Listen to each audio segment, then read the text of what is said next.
Hey guys, what is going on? This is Wrestlelamia back with another episode. The news never stops and neither does Wrestlelamia. Join us now as Wrestlelamia gives you the scoop on the latest and greatest in professional wrestling, including the WWE makes record profits, Rusev banned from Twitch, is AEW adding a third hour to Dynamite, Nia Jax's latest botch, big guests coming to Dynamite, a wrestler recalls McMahon madness, and more.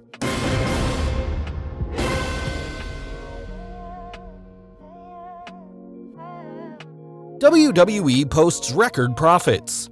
The WWE's second quarter profits are in and the company is posting record profits. Dave Meltzer is reporting, the general expectation was $231 million in revenues and $11.5 million to $12 million in profits.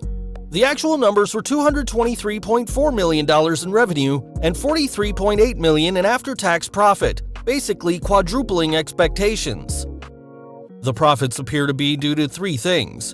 1. Saving a small fortune by running shows out of the Performance Center rather than touring. 2. An increase in WWE Network subscriptions. And 3. A big increase in merchandise sales. According to the latest edition of the Wrestling Observer newsletter, profits quadrupled in the quarter, blowing away all estimates due to saving $51.6 million in media costs.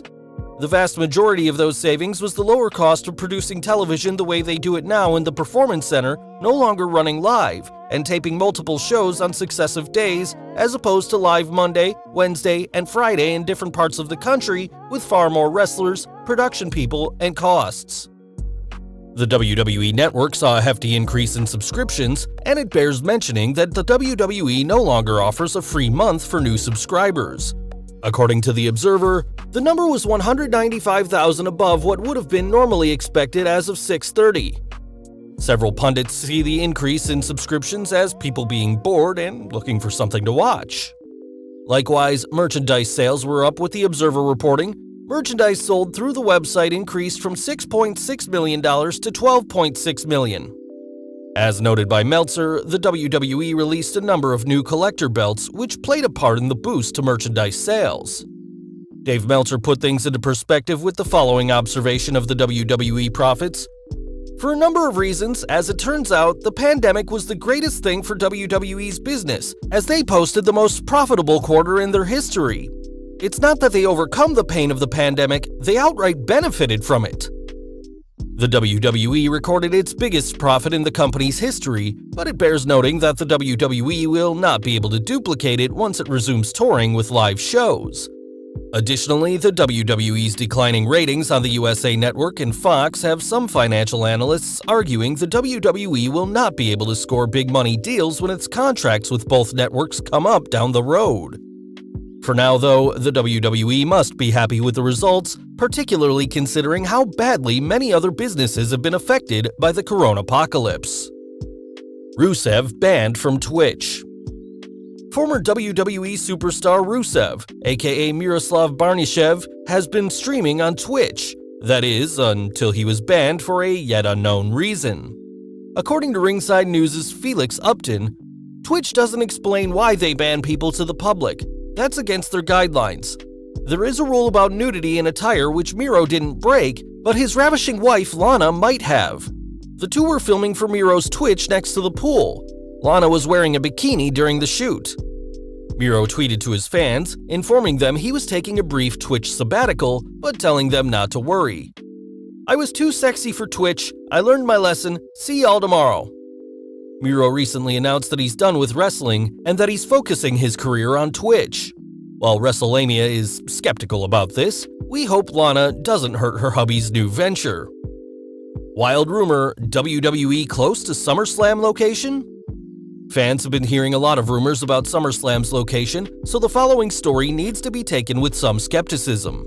Nevertheless, the usually reliable WrestleVotes is reporting, source, those in power at WWE are meeting today to discuss and hopefully finalize SummerSlam plans, including location.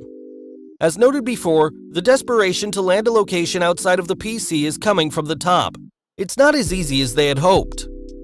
If the WWE is able to hold SummerSlam somewhere outside the Performance Center, particularly with fans present, This could provide the momentum the WWE has been looking to build off of and resume live shows with fans.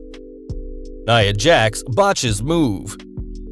Nia Jax botched another move, but thankfully it didn't involve her fracturing a face or concussing someone. During the 27th July Raw, Nia Jax attacked WWE official Pat Buck and was supposed to rip his shirt off.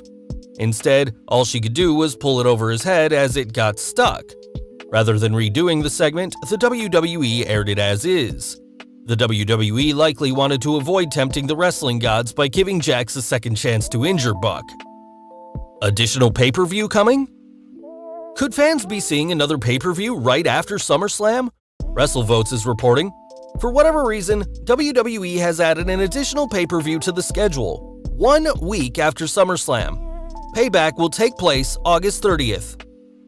There had been talk of adding an additional night of SummerSlam or an additional pay-per-view shortly thereafter, with rumor having it the additional content would feature an all-female show. Could Payback be WWE's way of holding an all-female event without using the Evolution name? While Evolution was critically acclaimed, it was not a financial success, and it's likely the WWE wants to avoid reusing the name for fear that fans will tune out. Then again, who knows what's going on behind closed doors at Titan Tower? AEW adding a third hour? Will AEW fans be seeing more TV content soon? Executive Vice President Cody Rhodes was asked by ESPN about a third hour on Dynamite, and his answer may surprise you. I think probably in 4 to 6 weeks I'll have a firmer answer on that. That's still very much the case. The format of that show might be different, it might rely on the production we have in place already, it might not. I know we've got all kinds of different plans converging on what we want. You may recall rumors that AEW Dark would move to TNT, or that a new show could debut on TNT as part of the cable network's new contract with AEW that calls for additional content. Rhodes seems to have a clear idea of what any third hour would entail for viewers. The goal of what the third hour would be is to showcase a different crop of talent from AEW. It's very hard when you have this much talent and you only have a single weekly show. If I had my way, and maybe I will, that third hour is a space to see some new men and women, including men and women not on our current roster. AEW has been hinting at adding more TV time for several months now, but the pandemic seems to have put things on hold.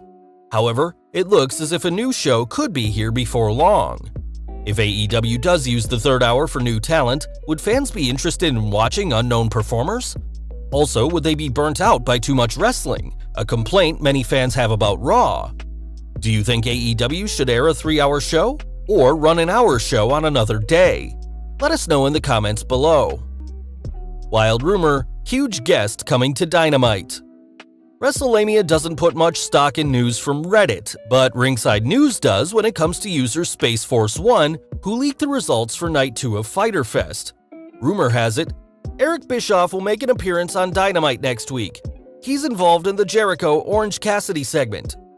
Is Dynamite about to jump the shark with ATM Eric's appearance? Let us know in the comments below. Where's KO? Wondering where Kevin Owens is?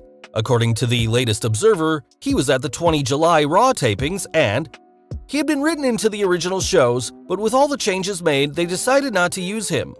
I think the key was that they wanted to do injury angles with Black on both shows. The feeling was Owens would theoretically have to do run-ins to attempt to break those up, and they didn't feel the need to sacrifice him in angles like that. No word on whether there's any heat from the video of Owens using a racial slur in a promo during his time before the WWE. Excalibur update. Speaking of heat for using the N-word in a promo, current AEW announcer Excalibur was absent from the 29th July Dynamite, leading fans to wonder whether he's been suspended. Dave Meltzer mulled over the situation in the latest Observer. The story, again not confirmed, was that he didn't want to be on the show, thinking it would be the focus of the show. As it turns out, it became a much bigger issue because he wasn't on the show. There is no word if he'll be back next week. Wrestlelamia will continue following this story. Rey Mysterio update. For those wondering about Rey Mysterio and the WWE's contract negotiations, there's nothing new to report other than both sides are still negotiating. Wrestlelamia will continue following this story. WWE signs Evolve star.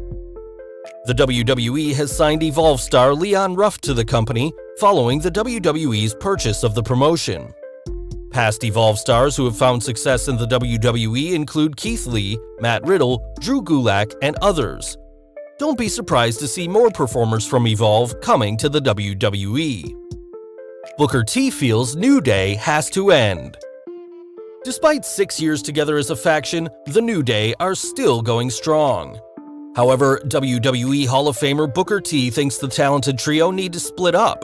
Speaking on his Hall of Fame radio show, Booker argued, "Well, it's gotta be close to the end. I mean, they've had a hell of a run. They can't run this thing forever. I don't think the New Day want to say 20-time WWE World Tag Team Champions.